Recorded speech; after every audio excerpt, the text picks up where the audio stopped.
महात्मा बुद्ध प्रवचन सभा में आकर मौन बैठ गए। शिष्य समुदाय उनके इस मौन के कारण चिंतित हुए कि कहीं वे अस्वस्थ तो नहीं है। आखिर एक शिष्य ने पूछ ही लिया, भंते, आप आज इस तरह मौन क्यों है? वे नहीं बोले तो दूसरे शिष्य ने फिर पूछा, गुरुदेव, आप स्वस्थ तो हैं? बुद्ध फिर भी मौन ही बैठे रहे। इतने में बाहर से एक व्यक्ति ने जोर से पूछा, आज आपने मुझे धर्मसभा में आने की अनुमति क्यों नहीं दी? बुद्ध ने कोई उत्तर नहीं दिया और आंखें बंद कर ध्यानमग्न हो गए। वह बाहर खड़ा व्यक्ति और जोर से बोला, मुझे धर्मसभा में क्यों नहीं आने दिया जा रहा है? धर्मसभा में बैठे बुद्ध के शिष्यों में से एक ने उसका समर्थन करते हुए कहा, भंते, उसे धर्मसभा में आने की अनुमति प्रदान कीजिए। महात्मा बुद्ध ने आंखें खोली और बोले, नहीं, उसे अनुमति नहीं दी जा सकती है क्योंकि वह अछूत है। अछूत? मगर क्यों?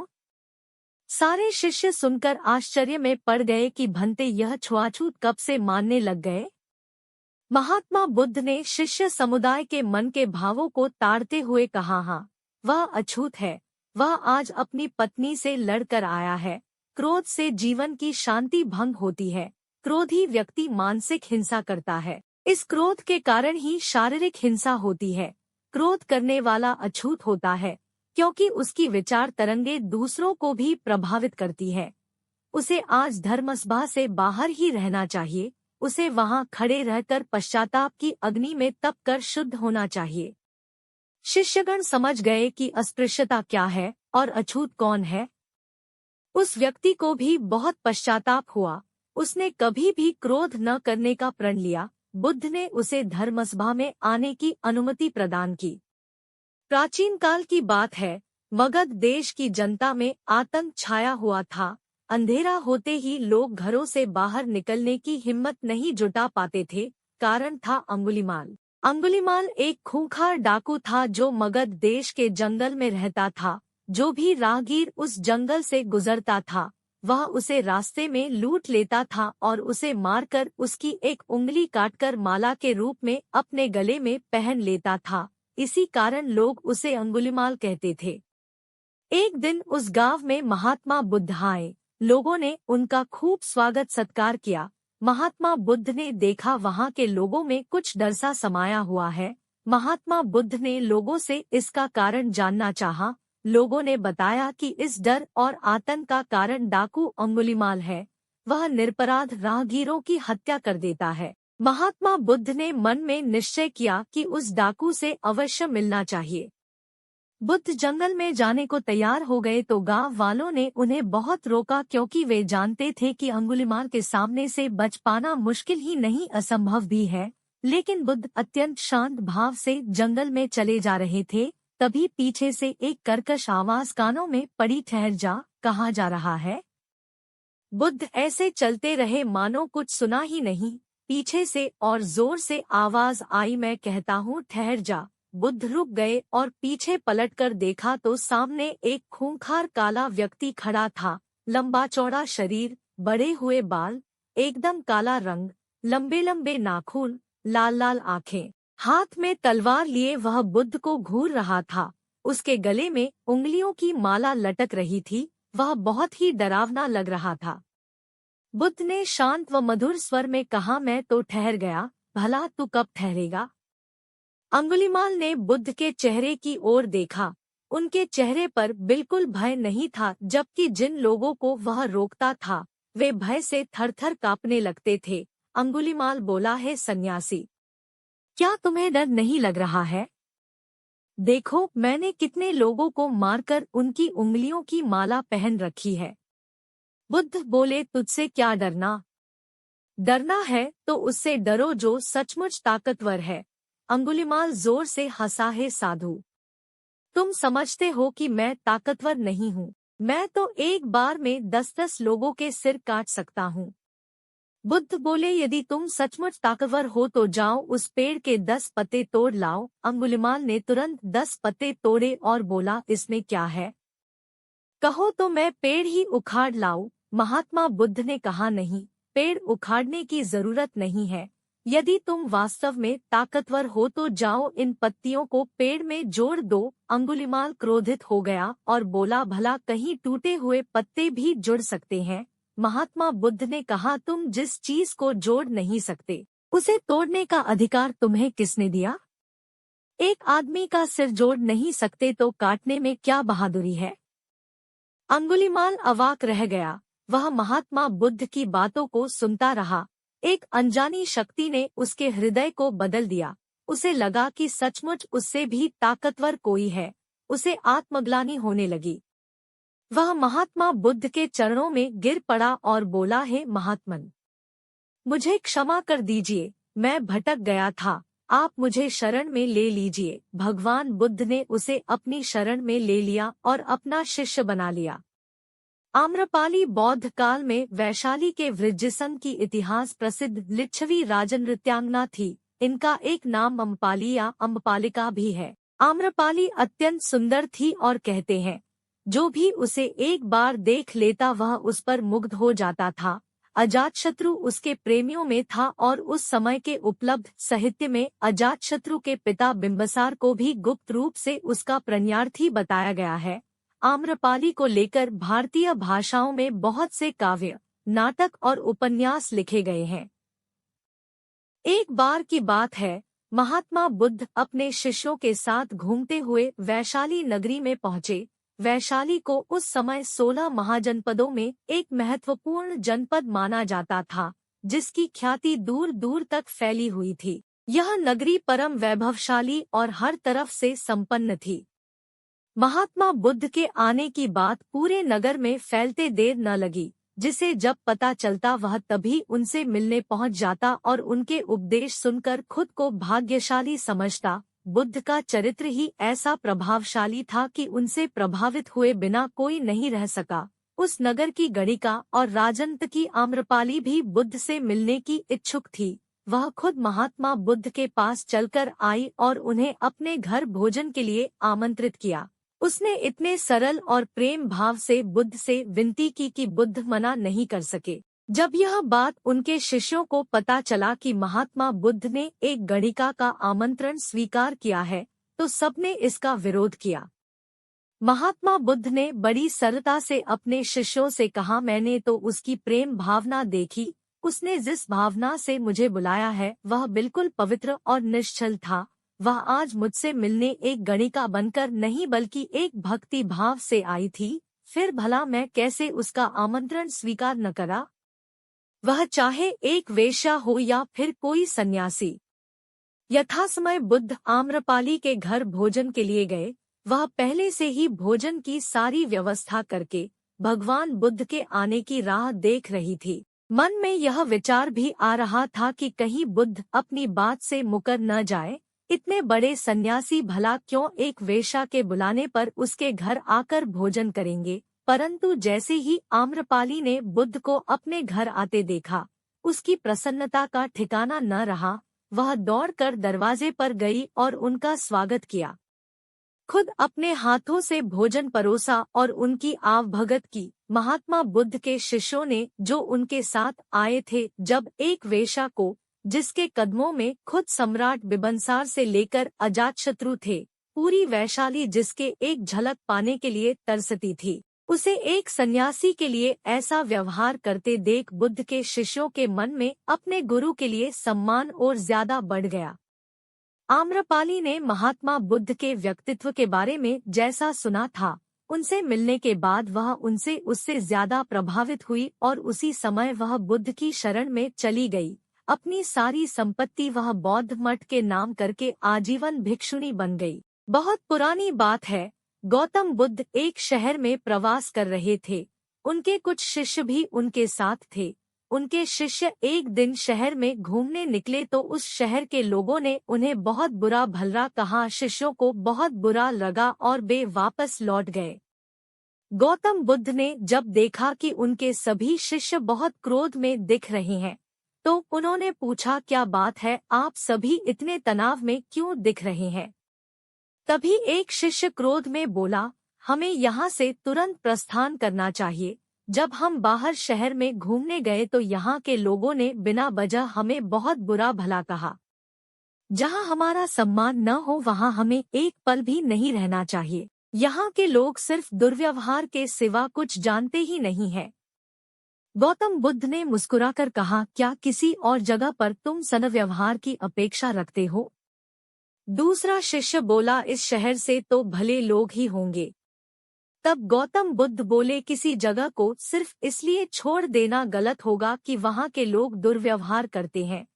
हम तो संत हैं, हमें तो कुछ ऐसा करना चाहिए कि जिस स्थान पर भी जाएं, उस स्थान को तब तक न छोड़े जब तक अपनी अच्छाइयों से वहाँ के लोगों को सुधार न दें। हम जिस भी स्थान पर जाएं वहाँ के लोगों का कुछ न कुछ भला करके ही वापस लौटें। हमारे अच्छे व्यवहार के बाद वह कब तक बुरा व्यवहार करेंगे? आखिर में उन्हें सुधरना ही होगा। वास्तविकता में संतों का कार्य तो ऐसे लोगों को सुधारना ही होता है। सही चुनौती वो है जब हम विपरीत परिस्थितियों में खुद को साबित कर सकें। ये सभी बातें सुनकर बुद्ध के प्रिय शिष्य आनंद ने प्रश्न किया, उत्तम व्यक्ति किसे कहते हैं? इस पर बुद्ध ने जवाब दिया, जिस प्रकार युद्ध में बढ़ता हुआ हाथी चारों तरफ के तीर सहते हुए भी आगे बढ़ता जाता है, ठीक उसी तरह उत्तम व्यक्ति भी दूसरों के अपशब्दों को सहते हुए अपना कार्य करता रहता है। खुद को वश में करने वाले प्राणी से उत्तम कोई और नहीं हो सकता। गौतम बुद्ध की बात शिष्यों को अच्छी तरह से समझ में आ गई और उन्होंने वहां से जाने का इरादा त्याग दिया। एक बार गौतम बुद्ध से अभय राजकुमार ने प्रश्न किया कि क्या श्रमण गौतम कभी कठोर वचन कहते हैं?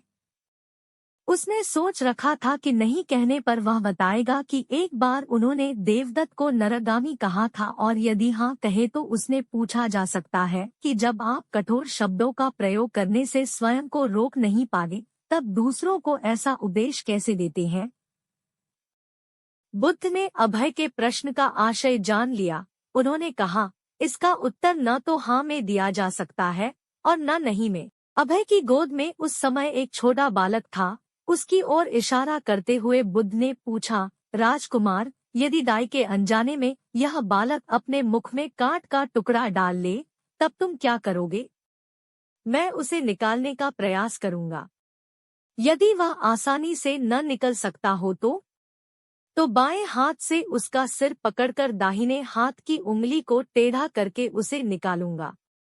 यदि खून निकलने लगे तो भी मेरा यही प्रयास रहेगा कि वह कांट का टुकड़ा किसी न किसी तरह बाहर निकल आए।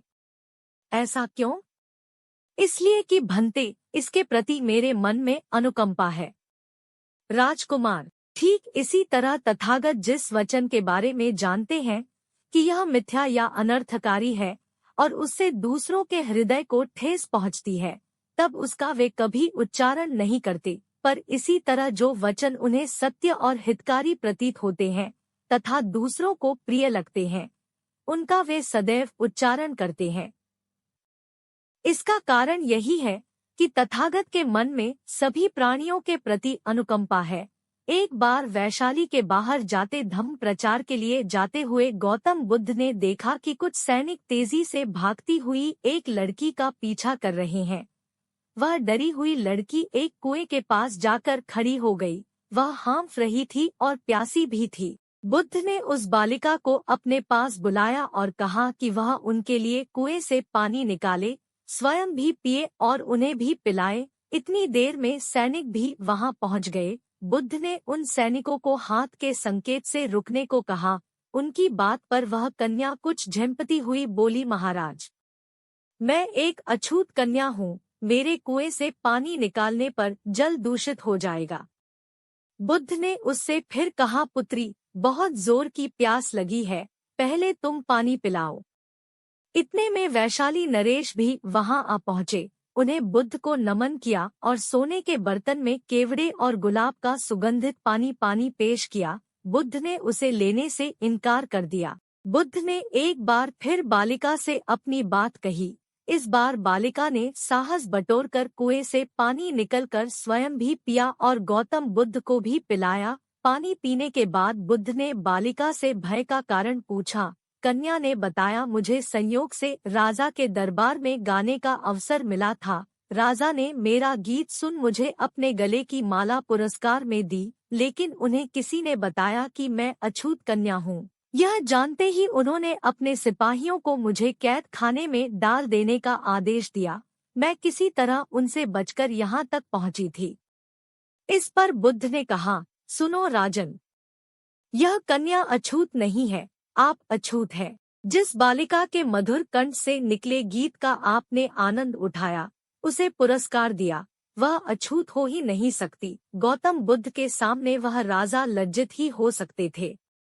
भगवान बुद्ध देव और मनुष्यों के शास्ता थे, परंतु सबसे पहले वह मनुष्य थे। मनुष्य बढ़कर देवता बनता है, यह प्राचीन मान्यता थी। आज भी हम मनुष्यत्व के ऊपर देवत्व की बात करते हैं, परंतु बुद्ध ने इस क्रम को पलट दिया। उन्होंने कहा, यह जो मनुष्यता है वही देवताओं का सुक्ति प्राप्त करना कहलाती है। देवता जब सुक्ति प्राप्त करता है तब वह मनुष्य बनता है। देवताओं में विलास है, राग, द्वेष, ईर्ष्या और मोह भी वहाँ है। निर्वाण की साधना वहाँ नहीं हो सकती। इसके लिए देवताओं को मनुष्य बनना पड़ता है। मनुष्यों में ही देव पुरुष का आविर्भाव होता है, जिनको देवता नमस्कार करते हैं। मानवता धर्म का उपदेश देने वाले बुद्ध स्वयं मानवता के जीते जागते रूप थे। यहाँ उनके जीवन से संबंधित कुछ प्रसंग दिए जाते हैं, जिनसे उनके व्यक्तित्व में बैठी हुई गहरी मानवता का दर्शन होता है। भगवान का परिनिर्वाण होने वाला है। रात का पिछला पहर है। भिक्षु उनकी शैया को घेरे बैठे हैं। बुद्ध उन्हें उपदेश दे रहे हैं। कह रहे हैं, भिक्षुओं, बुद्ध धर्म और संघ के विषय में कुछ शंका हो तो पूछ लो। पीछे मलाल मत करना कि भगवान हमारे सामने थे, पर हम उनसे कुछ पूछ न सके। कोई शिष्य नहीं बोलता। भगवान 3 बार कहते हैं, पर कोई भिक्षु कुछ पूछने को नहीं उठता। भगवान को शंका होती है कि कहीं वे उनके गौरव का विचार करके पूछने में संकोच तो नहीं कर रहे। इसलिए वह कहते हैं, शायद भिक्षुओं, तुम मेरे गौरव के कारण नहीं पूछ रहे। जैसे मित्र मित्र से पूछता है, वैसे तुम मुझसे पूछो। बुद्ध अपने शिष्यों की समान भूमिका पर आ जाते हैं। उनकी यह विनम्रता मनुष्य धर्म की आधार भूमि है। बुद्ध ने अपने को भिक्षुओं का कल्याण मित्र कहा है, जो उनकी मानवीय सहृदयता और विनम्रता को सूचित करता है। एक दूसरा दृश्य भी उसी समय का है। चंद करमार पुत्र के यहाँ बुद्ध ने अंतिम भोजन किया था। उसके बाद ही उन्हें खून गिरने की कड़ी बीमारी हो गई थी, जो उनके शरीरांत का कारण बनी। बुद्ध को उसके हृदय का बड़ा ध्यान था। भक्त उपासक को यह अफसोस हो सकता था कि उसका भोजन करके ही भगवान का शरीर छूट गया। इसलिए आखिरी सांस लेने से पहले उन्होंने आनंद को आदेश दिया। आनंद, चंद करमार पुत्र की इस चिंता को दूर करना और कहना, आयुष्मान, तूने बड़ा लाभ कमाया कि मेरे भोजन को करके तथागत परिनिर्वाण को प्राप्त हुए। जिसके हृदय में अगाध करुणा थी, वह ऐसा क्यों न कहा। भगवान बुद्ध देव और मनुष्यों के शास्ता थे, परंतु सबसे पहले वह मनुष्य थे। मनुष्य बढ़कर देवता बनता है, यह प्राचीन मान्यता थी। आज भी हम मनुष्यत्व के ऊपर देवत्व की बात करते हैं, परंतु बुद्ध ने इस क्रम को पलट दिया। उन्होंने कहा, यह जो मनुष्यता है वही देवताओं का सुक्ति प्राप्त करना कहलाती है। देवता जब सुक्ति प्राप्त करता है तब वह मनुष्य बनता है। देवताओं में विलास है, राग, द्वेष, ईर्ष्या और मोह भी वहाँ है। निर्वाण की साधना वहाँ नहीं हो सकती। इसके लिए देवताओं को मनुष्य बनना पड़ता है। मनुष्यों में ही देव पुरुष का आविर्भाव होता है, जिनको देवता नमस्कार करते हैं। मानवता धर्म का उपदेश देने वाले बुद्ध स्वयं मानवता के जीते जागते रूप थे। यहाँ उनके जीवन से संबंधित कुछ प्रसंग दिए जाते हैं, जिनसे उनके व्यक्तित्व में बैठी हुई गहरी मानवता का दर्शन होता है। भगवान का परिनिर्वाण होने वाला है। रात का पिछला पहर है। भिक्षु उनकी शैया को घेरे बैठे हैं। बुद्ध उन्हें उपदेश दे रहे हैं। कह रहे हैं, भिक्षुओं, बुद्ध धर्म और संघ के विषय में कुछ शंका हो तो पूछ लो। पीछे मलाल मत करना कि भगवान हमारे सामने थे, पर हम उनसे कुछ पूछ न सके। कोई शिष्य नहीं बोलता, भगवान 3 बार कहते हैं, पर कोई भिक्षु कुछ पूछने को नहीं उठता। भगवान को शंका होती है कि कहीं वे उनके गौरव का विचार करके पूछने में संकोच तो नहीं कर रहे। इसलिए वह कहते हैं, शायद भिक्षुओं, तुम मेरे गौरव के कारण नहीं पूछ रहे, जैसे मित्र मित्र से पूछता है, वैसे तुम मुझसे पूछो। बुद्ध अपने शिष्यों की समान भूमिका पर आ जाते हैं। उनकी यह विनम्रता मनुष्य धर्म की आधार भूमि है। बुद्ध ने अपने को भिक्षुओं का कल्याण मित्र कहा है, जो उनकी मानवीय सहृदयता और विनम्रता को सूचित करता है। एक दूसरा दृश्य भी उसी समय का है। चंद करमार पुत्र के यहाँ बुद्ध ने अंतिम भोजन किया था। उसके बाद ही उन्हें खून गिरने की कड़ी बीमारी हो गई थी, जो उनके शरीरांत का कारण बनी। बुद्ध को उसके हृदय का बड़ा ध्यान था। भक्त उपासक को यह अफसोस हो सकता था कि उसका भोजन करके ही भगवान का शरीर छूट गया, इसलिए आखिरी सांस लेने से पहले उन्होंने आनंद को आदेश दिया, आनंद, चंद करमारपुत्र की इस चिंता को दूर करना और कहना, आयुष्मान, तूने बड़ा लाभ कमाया कि मेरे भोजन को करके तथागत परिनिर्वाण को प्राप्त हुए। जिसके हृदय में अगाध करुणा थी, वह ऐसा क्यों न कहा। जिस रात को बुद्ध का परिनिर्वाण हुआ, आधी रात के समय सुभद्र नाम का एक परिव्राजक आया। उसके मन में कुछ शंकाएं थी। आनंद ने उसे यह कहकर रोक दिया, उन्हें हैरान मत करो, वह थके हुए हैं।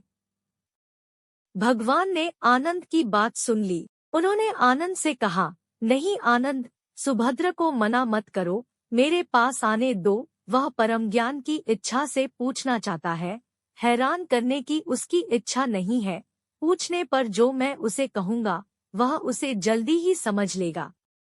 मध्यरात्रि में, उस अवस्था में, सुभद्र की तथागत से उपदेश सुनने का सौभाग्य मिल गया।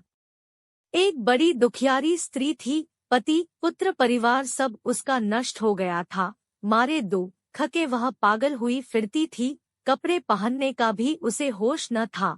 उसका नाम पटाचारा था। एक दिन घूमते हुए वह बुद्ध के पास जैतवन आराम में आ गई। उस नंगी स्त्री को देखकर लोगों ने कहा, यह पागल है, इसे इधर मत आने दो। बुद्ध ने कहा, इसे मत रोको। जैसे ही वह पास आई, बुद्ध ने कहा, भगिनी, स्मृति लाभ कर। स्त्री को कुछ होश आया। लोगों ने उस पर कपड़े डाल दिए, जिन्हें उसने ओढ़ लिया। स्त्री फूट फूट कर रोने लगी। बुद्ध ने अपने उपदेशामृत से उसके शोक को दूर कर दिया। बुद्ध का एक भिक्षु शिष्य था, वक्कली। वह एक बार बीमार पड़ गया। उसने अपने एक साथी भिक्षु के द्वारा भगवान का दर्शन करने की अपनी इच्छा उन तक पहुंचवाई। भगवान उसकी इच्छा पूरी करने उसके पास गए। दूर से भगवान को आता देखकर वक्कली उनका सम्मान करने और उनको आसन देने के लिए चारपाई से उठने की चेष्टा करने लगा। भगवान ने उसे यह कहकर रोक दिया कि अलग आसन तैयार है, उसके हिलने डुलने की आवश्यकता नहीं है, और वह बिछे आसन पर बैठ गए।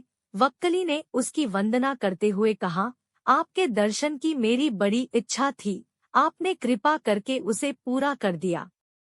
बुद्ध ने कोमल स्वर में कहा, वक्कली शांत हो जा, तेरी जैसी गंदी काया है, वैसी ही मेरी है। वक्कली, इस गंदी काया को देखने से क्या लाभ? जो धर्म को देखता है वह मुझे देखता है, जो मुझे देखता है वह धर्म को देखता है।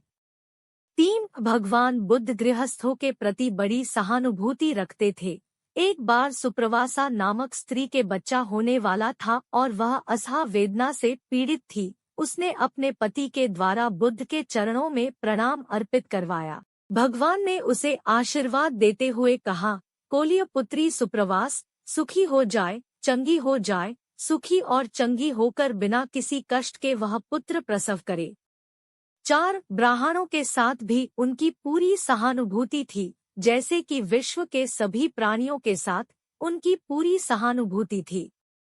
बावरी नामक ब्राह्मण के एक शिष्य ने जब अपने गुरु की ओर से भगवान के चरणों में प्रणाम निवेदन किया तो भगवान ने आशीर्वाद देते हुए कहा, शिष्यों सहित बावरी ब्राह्मण सुखी हो, माणवक, तुम भी सुखी हो, चिरजीवी हो। 5 बुद्ध के पास छोटा बड़ा जो भी जाता था वह उससे कहते थे, आओ, तुम्हारा स्वागत है। भगवान अपनी अंतिम यात्रा में पावा और कुसिनारा के बीच जा रहे थे। रास्ते में उन्हें पुकुस मल्होत्र नामक व्यापारी मिला। उसने उन्हें एक दुशाला भेंट किया, परंतु भगवान उसे अकेले कैसे आते। वह अपने शिष्य आनंद को सम्मिलित करना चाहते थे। उन्होंने कहा, पुक्कुस, दुशाले के एक भाग को मुझे ओढ़ा दे, दूसरे को आनंद को। पुक्कुस ने ऐसा ही किया। 6 भूल करने वालों के प्रति भी बुद्ध की अनुकंपा का पार न था। एक बार एक ब्राह्मण ने भगवान को वेरंजा में वर्षावास करने का निमंत्रण दिया। भगवान वहां गए, लेकिन वह ब्राह्मण बहुधंधी था। उसने उनकी कुछ भी सुध-बुध नहीं ली। बुद्ध को बड़ा कष्ट हुआ। उन्हें 3 महीने तक कुटा हुआ जौ रोज खाना पड़ा, क्योंकि उस समय वेरंजा में अकाल पड़ रहा था और वह भी उनको और उनके शिष्यों को घोड़ों के व्यापारियों से मिलता था। इतना होने पर भी वर्षावास की समाप्ति पर भगवान बुद्ध अन्यत्र जाने से पूर्व वेरंजा जाकर ब्राह्मण को आशीर्वाद देना नहीं भूले। भगवान बुद्ध के जीवन में ऐसी अनंत घटनाएं मिलती है। उनमें हमें उनकी मानवता के दर्शन होते हैं। उनके जीवन में कोमलता की पराकाष्ठा थी और उनकी वाणी में अपूर्व माधुर्य था, जो सबको अपनी ओर खींचता था। उनके मुंह से क्रोध भरा शब्द कभी नहीं निकलता था। वह मनुष्य थे, परंतु मनुष्य की दुर्बलताओं से ऊपर उठ चुके थे। उनके व्यक्तित्व में मानवता की शुभ ज्योत्सना धर्म की स्थिति बनकर चमकी। मुख्य पृष्ठ, गौतम बुद्ध से संबंधित कहानियाँ, कविताएं, जातक कथाएं और धम्मपद। मुख्य पृष्ठ, संपूर्ण हिंदी कहानियाँ, नाटक, उपन्यास और अन्य गद्य कृतियाँ। बुद्ध अपने प्रवचनों में उनके शिष्यों को बहुत सी कथाएं सुनाते थे। यह कथा भी उन्हीं में से एक है। कभी किसी काल में किसी नगर में राम और श्याम नामक 2 धनी व्यापारी रहते थे। वे दोनों ही अपने धन और वैभव का बड़ा प्रदर्शन करते थे। एक दिन राम अपने मित्र श्याम के घर उससे भेंट करने के लिए गया। राम ने देखा कि श्याम का घर बहुत विशाल और 3 मंजिला था। 2500 साल पहले 3 मंजिला घर होना बड़ी बात थी और उसे बनाने के लिए बहुत धन और कुशल वास्तुकार की आवश्यकता होती थी। राम ने यह भी देखा कि नगर में सभी निवासी श्याम के घर को बड़े विस्मय से देखते थे और उसकी बहुत बड़ाई करते थे। अपने घर वापसी पर राम बहुत उदास था कि श्याम के घर ने सभी का ध्यान खींच लिया था। उसने उसी वास्तुकार को बुलवाया जिसने श्याम का घर बनाया था। उसने वास्तुकार से श्याम के घर जैसा ही 3 मंजिला घर बनाने को कहा। वास्तुकार ने इस काम के लिए हामी भर दी और काम शुरू हो गया। कुछ दिनों बाद राम काम का मुआयना करने के लिए निर्माण स्थल पर गया। जब उसने नींव खोदे जाने के लिए मजदूरों को गहरा गड्ढा खोदते देखा तो वास्तुकार को बुलाया और पूछा कि इतना गहरा गड्ढा क्यों खोदा जा रहा है। मैं आपके बताए अनुसार 3 मंजिला घर बनाने के लिए काम कर रहा हूँ। वास्तुकार ने कहा, सबसे पहले मैं मजबूत नींव बनाऊंगा, फिर क्रमशः पहली मंजिल, दूसरी मंजिल और तीसरी मंजिल बनाऊंगा। मुझे इस सब से कोई मतलब नहीं है। राम ने कहा, तुम सीधे ही तीसरी मंजिल बनाओ और उतनी ही ऊंची बनाओ जितनी ऊंची तुमने श्याम के लिए बनाई थी। नींव की और बाकी मंजिलों की परवाह मत करो। ऐसा तो नहीं हो सकता, वास्तुकार ने कहा। ठीक है, यदि तुम यह नहीं करोगे तो मैं किसी और से करवा लूंगा, राम ने नाराज होकर कहा। उस नगर में कोई भी वास्तुकार नींव के बिना वह घर नहीं बना सकता था। फलतः वह घर कभी न बन पाया। अतः किसी भी बड़े कार्य को संपन्न करने के लिए उसकी नींव सबसे मजबूत बनानी चाहिए एवं काम को योजनाबद्ध तरीके से किया जाना चाहिए।